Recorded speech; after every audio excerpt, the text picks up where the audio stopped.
Election commission എന്തു ചെയ്തു, ഈ SIRലൂടെ യഥാർത്ഥത്തിൽ എന്താണ് ചെയ്തിരിക്കുന്നതിൻ്റെ ഒരു ചിത്രം നമുക്ക് മനസ്സിലാണെങ്കിൽ തിരഞ്ഞെടുപ്പ് കഴിയണം, നമ്പർ 1. പിന്നെ ഇത് കൗണ്ടിങ്ങിന് ശേഷം നടന്നിട്ടുള്ള കാര്യങ്ങൾ. ഇപ്പോൾ ഇന്നലെ രാത്രി മമതാ ബാനർജി നട്ടപ്പാതിരക്ക് ഭവാനിപൂർ ഈ മെഷീൻസ് വെച്ചിട്ടുള്ള എന്താ പറയുക സ്ട്രോങ് റൂം, നട്ടപ്പാതിരക്ക് ആ സ്ത്രീ അവിടെ പോവുകയാണ്. ഒരു മുഖ്യമന്ത്രിയാണ്, നല്ല മഴയുണ്ട് ഇന്നലെ. അവിടെ പോയിട്ട് മണിക്കൂറുകളോളം അവിടെ ഇരിക്കുകയാണ്. എന്താ പ്രശ്നം? ദിവന്മാർ ഇവിടെ വന്നിട്ട് ഇത് പൊളിക്കാൻ നോക്കുകയാണ്, സ്ട്രോങ് റൂം പൊളിക്കാൻ നോക്കുകയാണ്, ബാലറ്റ് എന്താ പറയുക ഇതിനകത്ത് തിരിമറി നടത്താൻ പോവുകയാണെന്ന് ആരോപിച്ചുകൊണ്ട് സംസ്ഥാന മുഖ്യമന്ത്രി തന്നെ നട്ടപ്പാതിരയ്ക്ക് മഴയത്ത് സ്ട്രോങ് റൂമിന് മുമ്പിൽ വന്ന് മണിക്കൂറുകളോളം കുത്തിയിരിപ്പ് നടത്തുന്നത്. അവരെ തടയാൻ ശ്രമിക്കുന്നുണ്ട് കേന്ദ്രസേന, അതിനൊന്നും അവർ സമ്മതിക്കുന്നില്ല. എന്നിട്ട് അവിടെ വെച്ച് പറയും ഞാൻ മരണം വരെ പോരാടും, ഈ തട്ടിപ്പിനെതിരെ മരണം വരെ പോരാടും, എല്ലാ സ്ട്രോങ് റൂമിന് മുമ്പിലും പാർട്ടി പ്രവർത്തകർ വളഞ്ഞു നിൽക്കണം എന്നവർ ആഹ്വാനം ചെയ്യാണ്. ഇത്രയും ഡ്രമാറ്റിക് ആയിട്ടുള്ള ഒരു തെരഞ്ഞെടുപ്പ് ഇന്ത്യയിൽ നമ്മൾ കാണുന്നുണ്ടാവില്ല. ആ സ്ത്രീ നയിച്ചിട്ടുള്ളൊരു പോരാട്ടമാണിത്. ഒരു സർവ്വ സംവിധാനങ്ങൾക്കുമെതിരെ നടത്തിയിട്ടുള്ള വലിയൊരു പോരാട്ടമാണ്. നമുക്കറിയാം, നേരത്തെ ED ഇവരുടെ പോൾ ഏജൻസി ഓഫീസിൽ വന്നപ്പോൾ, ഐപാക്കിൻ്റെ ഓഫീസിൽ വന്നപ്പോൾ അവരത് തടഞ്ഞത് നമ്മൾ കണ്ടു.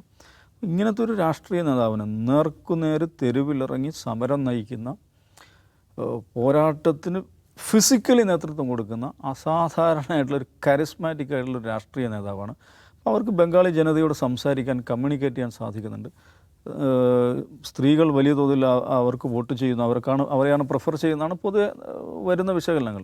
ഞാൻ പേഴ്സണലി ബംഗാളിൽ വർക്ക് ചെയ്യുന്ന സുഹൃത്തുക്കളായുള്ള മലയാളികളല്ലാത്ത ജേർണലിസ്റ്റുകളായിട്ടും പൊതുപ്രവർത്തകരായിട്ടും സംസാരിക്കും. അവരൊക്കെ മമത തന്നെ വരും എന്നുള്ളതാണ് അവർ പങ്കുവെക്കുന്ന പ്രതീക്ഷ.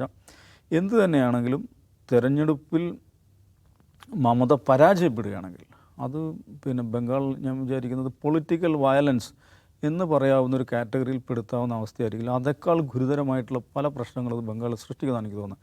കാരണം 1 കോടി വോട്ടർമാർ പുറത്താക്കപ്പെട്ട ഒരു ലിസ്റ്റുമായിട്ടാണ് ആ തെരഞ്ഞെടുപ്പ് നടക്കുന്നത്.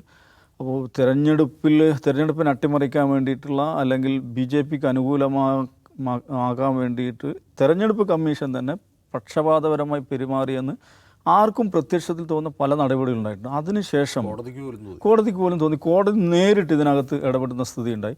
അപ്പോൾ അങ്ങനെ വരുന്നൊരു വിധി, അഥവാ BJP വിജയിക്കുകയാണെങ്കിൽ തന്നെ അതൊരു സ്റ്റോളൻ വേർഡിക്റ്റാണ് എന്ന് വളരെ എളുപ്പം എസ്റ്റാബ്ലിഷ് ചെയ്യാൻ പറ്റും.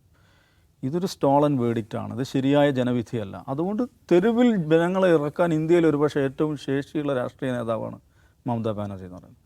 അവരുടെ അഡ്മിനിസ്ട്രേറ്റീവ് പവറിനേക്കാൾ എത്രയോ മടങ്ങ് പ്രഹരശേഷിയുള്ളതാണ് അവരുടെ സ്ട്രീറ്റ് പവർ എന്ന് പറയുന്നത്. അത് ബംഗാൾ കണ്ടതാണ്, ഇന്ത്യ കണ്ടതാണ്.